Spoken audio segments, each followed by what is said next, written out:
Yes.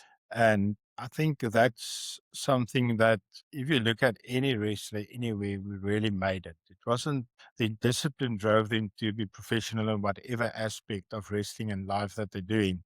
Um, and the discipline and professionalism people don't see in the guys that's in the ring is after they've been beat, bruised, they greet you after the show and spend time with you as long as you want. And then after that, there's no special crew coming in to take down the ring, clean the hall. It's those guys who bumped and slapped and bruised himself during the show, cleaning up and packing everything away. Um, I think maybe that's one of the reasons. And I'm gonna, in general, say in South Africa, it's more possible to keep guys more grounded because it's not like we arrive and shine. You'll be surprised. You'll Um, be okay, surprised. but at AWA, you don't arrive and shine and go. You arrive, you bleed, you sweat. You got to remember, and this is something that I maintain in my life, not just wrestling, not just spiritual, not just anything. Talent will always outweigh talent. You could have the world's talent. It means nothing if you don't have the discipline. And that is a fact. And you got to look at a lot of facets in your life. You could be the most talented, whatever.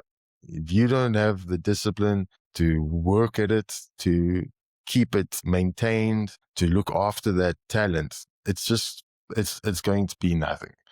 It's worthless. And if it, the one of the examples I like to look at is exactly like with bodybuilding, and wrestling. If you are extremely talented and you could pull off this 360 flips and all this nonsense, these big moves that you see, but you don't have the discipline. You don't have the discipline to maintain your body. You don't have the discipline to keep working at. I'm still learning.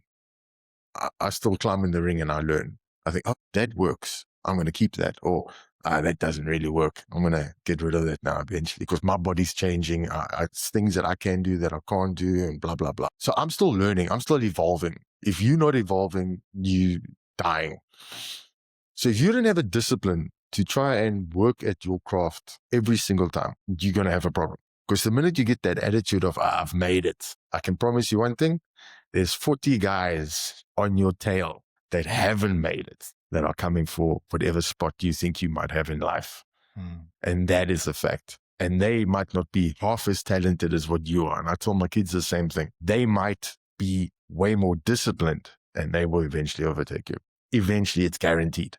100% guaranteed. They will overtake you. Someone said something one day, someone probably famous, like, I might not have the same talent as you, but I'll outwork you every time. That is my And that, motto in life. And that is what I try and instill in my children and the guys that I train. You need to be the hardest worker in the room. Yeah. Because life at this point has become so saturated. Every walk of life, every job title, everything, every facet of life has become saturated with people. Where if you get a gap, you have to grab the gap, that opportunity, and you have to keep working at it.